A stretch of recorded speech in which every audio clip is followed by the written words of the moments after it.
اس وقت جو عالم عرب پر صورتحال پیدا ہو گئی اس میں ہمیں کیا کرنا چاہیے، پاکستان کے جو حالات ہیں ان میں کیا مشورے ہیں، اب میں ان چیزوں کے بارے میں آپ سے چند باتیں عرض کروں گا۔ پہلی بات تو یہ ہے کہ مشرق وسطیٰ کے مسئلے میں اس کے پس منظر کو سمجھ لینا چاہیے۔ ہمارے بہت سے احباب جو ہے وہ فوری طور پر وقتی صورتوں کو جیسے کہ حالات و واقعات ہوتے ہیں صرف انہی کے اعتبار سے رائے قائم کرتے ہیں، چیزوں کا پس منظر جو ہے نگاہوں کے سامنے رہنا چاہیے۔ اس صدی کا ایک مختصر سا نقشہ ذہن میں رکھیے۔ یہ 20ویں صدی کے آغاز کے وقت جسے ہم پورا کہتے ہیں مڈل ایسٹ، بلکہ صرف مڈل ایسٹ نہیں، پورا شمالی افریقہ سلطنت عثمانیہ کا حصہ تھا، خلافت عثمانیہ۔ لیبیا، الجزائر، مصر، پورا حجاز، یمن، پورا عراق، شام، اور یہ شام ہی کے حصے ہیں در حقیقت اردن اور لبنان، یہ سب یہ شام عرب، عراق عرب، یہ پورا علاقہ خلافت عثمانیہ یہ اس کا حصہ تھا۔ پہلی جنگ عظیم میں انگریزوں نے عربوں کو بغاوت پر آمادہ کیا، غداری پر آمادہ کیا، انہوں نے خلافت عثمانیہ کے خلاف بغاوت کی، بیج بوئے ان کے دلوں کے اندر نفرت کے،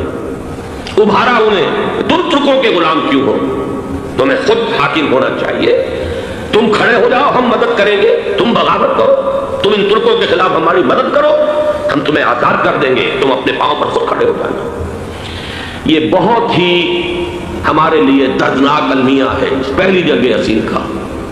کرنل لارنس جیسا شخص برطانوی استعمار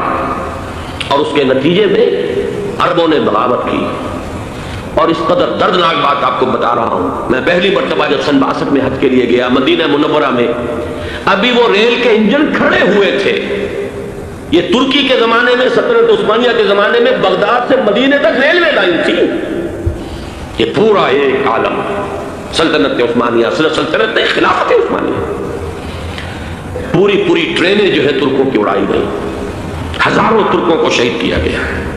یہاں تک کہ صحن حرم میں شہید کیے گئے سینکڑوں ترک۔ یہ جرم تھوڑے نہیں ہے، معمولی نہیں۔ آج جس کی سزا مل رہی ہے معلوم ہونا چاہیے کہ وہ جرائم کون کون سے تھے۔ اب بھی جو لوگ گئے ہیں انہوں نے دیکھا ہوگا ترکی کا قلعہ موجود ہے اوپر پہاڑی کے اوپر، حرم کا جو سب سے بڑا دروازہ ہے باب ملک عبدالعزیز، اس کے سامنے ایک لائبریری ہوتی تھی، اب تو غالباً وہ بھی گرا دی گئی ہے، اس کے پیچھے پہاڑی پر ترکوں کا قلعہ ہے پرانا،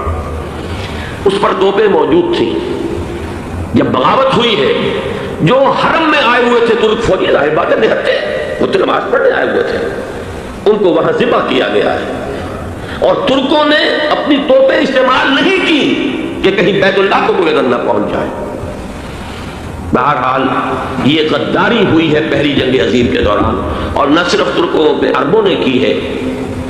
جیسا کہ میں نے کہا تھا، دو ہیں سب سے بڑے مجرم روئے ارضی کے اوپر امت مسلمہ کے طبقات۔ ہمارا پنجابی سپاہی بھی جا کر انگریزوں کی مدد کر کے ایلن بی کو قبضہ جو لے کر دیا بغداد کا، اس میں ہمارے مسلمان پنجابی سپاہی بھی شامل تھے۔ یہ خون چکاں باب ہے ہماری تاریخ کا اس صدی کا۔ لیکن اس کے بعد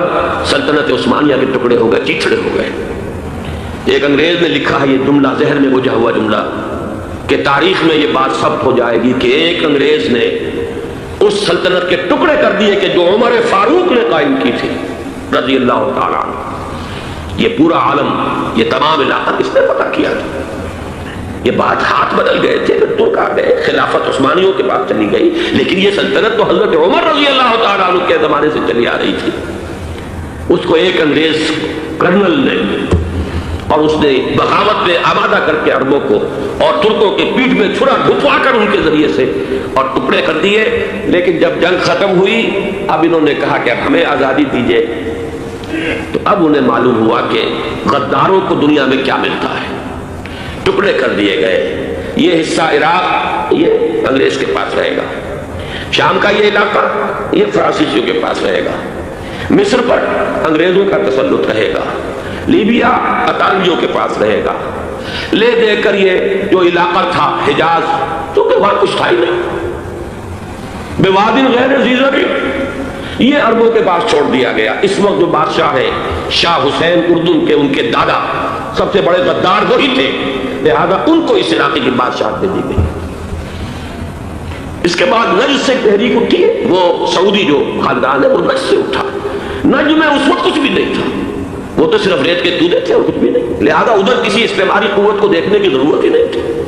وہ تو بعد میں تیل برآمد ہوا، اس کی حیثیت ہو گئی، اور یہ امارات کا علاقہ جو ہے اس کی دنیا میں اب گویا کہ یوں سمجھیے کہ جو سب سے زیادہ اہم علاقے ہو سکتے ہیں روئے ارضی کے نقشے پر، ان میں سے ایک تو ہو گیا، لیکن یہ اس وقت کی بات میں کر رہا ہوں، کوئی حیثیت نہیں تھی، لہذا اس کو چھوڑ دیا گیا۔ یہ ہے تاریخی پس منظر، یہ لکیریں جو کھینچی گئی ہیں،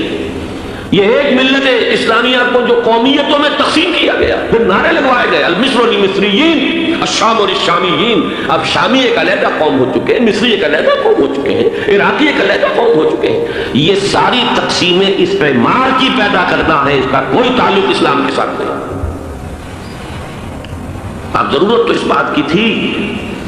کہ استعمار کے پنجے جب یہاں سے کچھ ہٹے، دوسری جنگ عظیم کے بعد ایک دور آیا،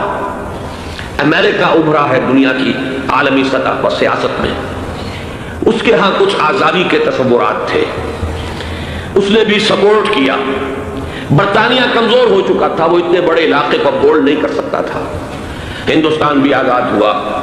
پھر یہ کہ اور دوسرے علاقوں سے بھی اس کو پسپائی اختیار کرنی پڑی۔ استعمار کے پنجے جس طرح بھی ہوئے، ان کے سینوں سے، عربوں کے سینوں سے جو ہے گویا کہ وہ ہٹے، لیکن امریکہ نے ایک اپنی بہت بڑی حکمت عملی جو اختیار کی، عالم عرب کے سینے میں اسرائیل کا خنجر پیوست کر دیا، تاکہ یہ کبھی آزاد نہ ہو جائے، ہمارے انگوٹھے تلے رہے، ہماری پالیسی گمن کرے۔ یہ استعمار کا دوسری جنگ عظیم کے بعد جہاں برطانوی استعمار، فرانسیسی استعمار رفتہ رفتہ یہ ہٹنے شروع ہوئے، صدر ناصر نے انگریزوں کو اٹھا کر پھینکا میڈیٹرینین میں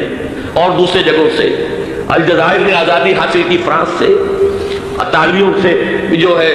لیبیا والوں نے آزادی حاصل کی، یہ ہو گیا، لیکن ایک خنجر پیوست کر دیا گیا اسرائیل کا سینہ عرب میں۔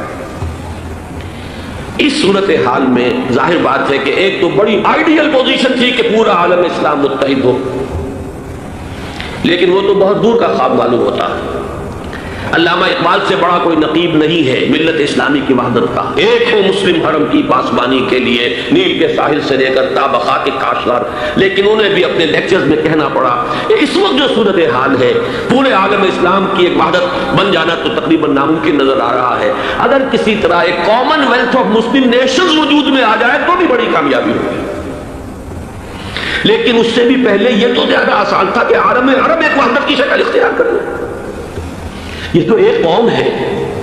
اکثر و بیشتر ایک نسل یا زیادہ دو نسلیں کہتی ہیں،